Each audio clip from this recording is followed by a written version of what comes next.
I read that you originally majored in criminology, but switched to broadcasting, which didn't go over too well with your family. What went into the decision behind that?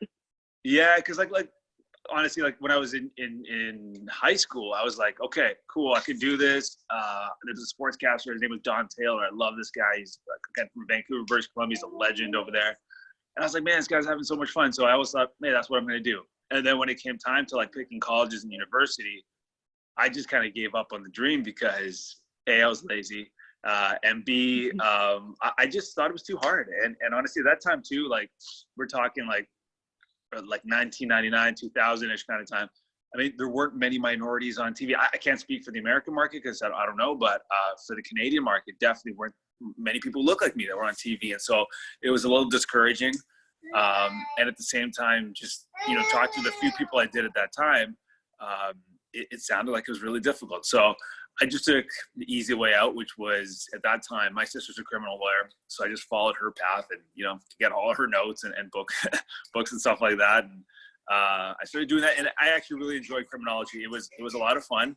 And it was really interesting. But I think I would say in my mid-second year, I just had to have that conversation with myself and kind of be real with myself and just say, hey, listen, it's bugging me that I didn't pursue broadcasting and sports broadcasting. I've got to try this. And so what I did was I did about 20 to 25 informational interviews, kind of like this, before they called it podcasts, and just kind of got feedback from people, advice from people who are successful in the industry. And how did you get to where you are today? And then from there, then I went to my parents because my parents were very traditional. In our community, it was all about being like a lawyer, doctor, business, finance, trades even. That's what we know. That's what we're good at.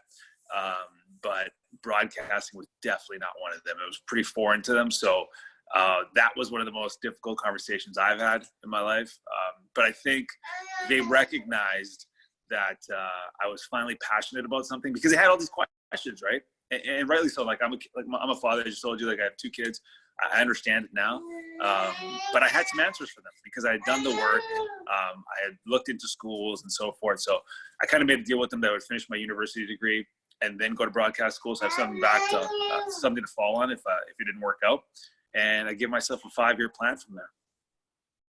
Speaking of that 5-year plan, you write five goals on a piece of paper. And the last one said you'd have to be in a large market in a 5-year window, or you would go back to law school. Do you think that motivated you even more to kind of attain your broadcasting goal? Yeah, like I think that was really important. For me personally, like I think for anybody, goal setting is really important. And again, I didn't know this at that time. This is just something I kind of stumbled upon.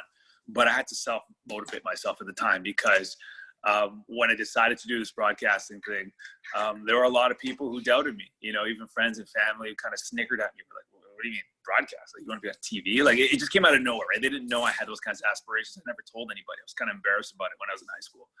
So I had to self-motivate myself, and that was the way to do it internally.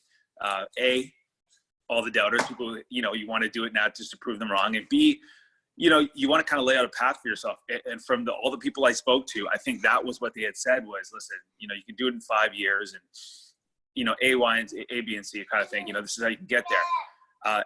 And what's kind of corny, it's really corny actually, especially for young people like you, I feel super old saying this, is that I wrote it down on a piece of paper. But for me, like, I need to write things down because I need to physically cross them out.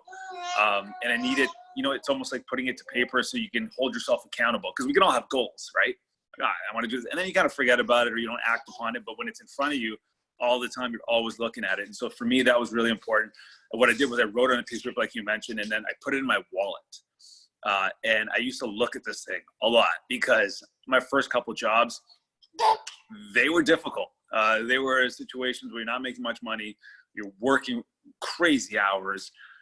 You're learning on the job, so you're making mistakes. And it can be frustrating times. It's really good at times, and looking back on it, they're important experiences for me. But there's times where you just want to go home, right? Like, you want to go home and you want to be back with your family and your friends and everything. You want to get back to your regular lifestyle. And that's when I would look at that piece of paper, and it was a reminder of, hey, listen, this is why you got into it.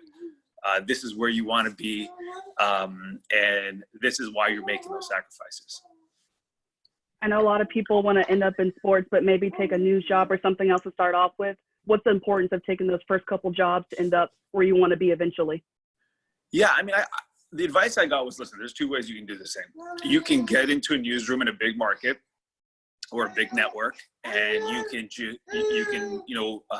for example, in sports, you can be like a writer or like an AP, or you can be somebody who's reading the highlights and so forth, like watching games, right? Cutting games.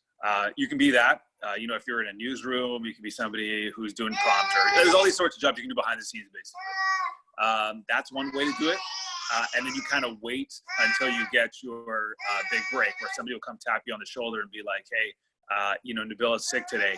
Can you fill in for him on the anchor desk? That's kind of one way to do it. The other way is going to a small market. That means, again, sacrificing, moving away, but being on air all the time. And it's just like sports, man. Like, you want to get more reps. The more you do this, the better you will be. It's just the way it is, right? The more natural you'll be, the more comfortable you'll be. And that's the way I wanted to do it. So I held out after I graduated. I graduated in May, like April, May, around that time. And I didn't get a job till October. And a whole bunch of people in my class had already taken jobs in Vancouver. Because Vancouver, I don't know if you've been there or not, it's an amazing city. No one really wants to leave besides the weather. The weather sucks. But besides that, the city's amazing. And a lot of people took jobs behind the scenes, which, again, it's another way to do it. But I just think that the way I took was probably the more efficient way, because that's how I rose really quickly. It was just by getting those opportunities, getting on air.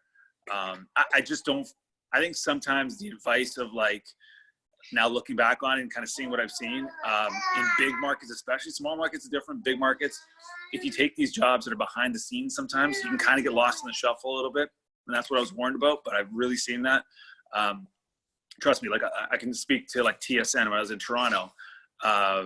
Nobody was going to tap somebody on the shoulder who was cutting highlights saying, hey, the Bill's sick today. We need you to go on air. You got to host SportsCenter today. It's not going to happen.